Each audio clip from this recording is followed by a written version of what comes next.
Have you sat by the bedside of someone taking their last breath? Perhaps you've journeyed through a health crisis or a marital crisis. In all these places, we find sorrow, a heaviness that comes on us and slows us down, may even bring us to standstill in our lives, right? Sorrow, grieving, and loss, they're all part of this human experience, and it's always painful. But in the middle of sorrow and painful experiences, there's a little glimmer of something, and we could miss it if we aren't looking close enough. It's the companion of peace, but it's deeper than that. It's not happiness. It seems to be somewhat unexplainable as it carries with it this deep sense of hope. The feeling has a name. You ready? It's called joy. You know, it's rather unexpected. In the middle of the mess and the journey of pain, what is joy doing here?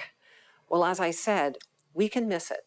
Or maybe we don't even recognize it because we assume happiness when we think of joy.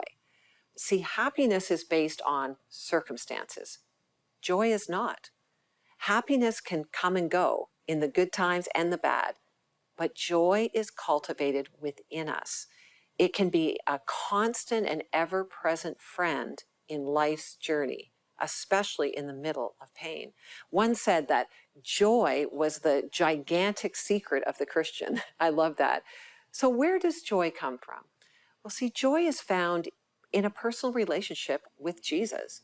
Joy is the fruit of knowing God and welcoming His work and His presence. That's why joy is present in our deepest sorrow and grief, because it's truly a result of God being with us and in us. See, we carry hope because we're told how this whole thing ends, how it all works out in the end. We anticipate the healing of our pain and the wiping of tears from our eyes when our God makes all things new. Revelation 21, verses 3-5, tell us how this whole thing ends. Listen to this. And I heard a loud voice from the throne saying, look, God's dwelling place is now among the people, and He will dwell with them. They will be His people, and God Himself will be with them and be their God. He will wipe every tear from their eye. There will be no more death or mourning or crying or pain, for the old order of things has passed away. He who sits on the throne said, I'm making everything new. Then He said, write this down, for these words are trustworthy and true.